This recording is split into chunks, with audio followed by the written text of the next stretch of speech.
Hi, it's Steve. Today we'd like to show you how to change the push to start switch on your dryer. It's a really easy repair. Let me show you how we do it. So we begin by pulling the knob off of the old push to start switch.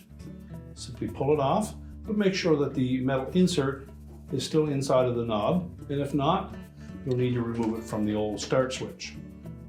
Also inspect that knob and make sure that there's no cracks in it, and if there is, you'll need to replace that as well. Now we'll remove the back panel so that we can change out that switch. Simply remove the retaining screws.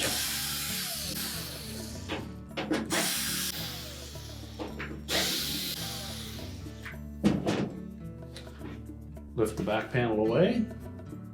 And if we look inside, we'll locate that push to start switch, and you'll see that there is a spring type plastic tab that locks that switch into position on the back of the control panel housing.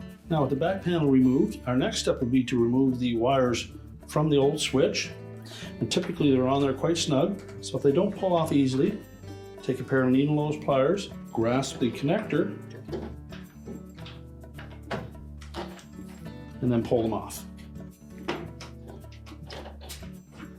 If they're on really snug, you'll need to pry against the body of the switch to get enough leverage to pull them off.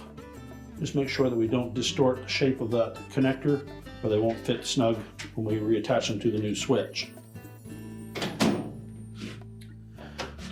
Now you'll also note that there is a plastic stop that fits into a little slotted hole in that frame.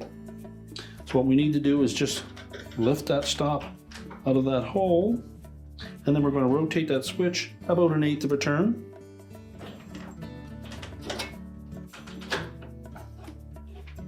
And then slide it out. We can discard the old switch.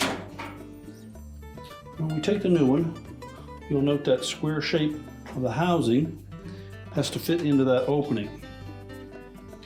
So we'll position the little plastic stop off to the left-hand side of that. Press the switch into the opening and then rotate it. You'll need to keep a little pressure on that switch to make sure it engages.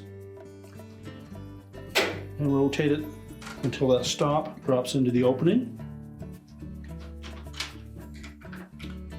You can then reattach the wires and make sure they fit on nice and snug. If they appear a little bit loose, just take the needle nose pliers and just crimp them slightly.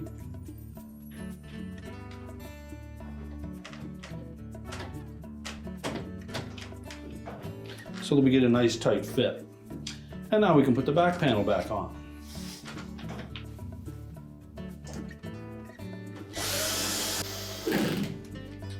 And now we can position the dryer back into place. We'll reinstall that knob. Again, make sure that the insert is in the old knob. Line up the flat side of the switch. Press that knob firmly into place. And now we can push the dryer back into place. We're now ready to push the dryer back into position, reconnect the power, and your repair is complete.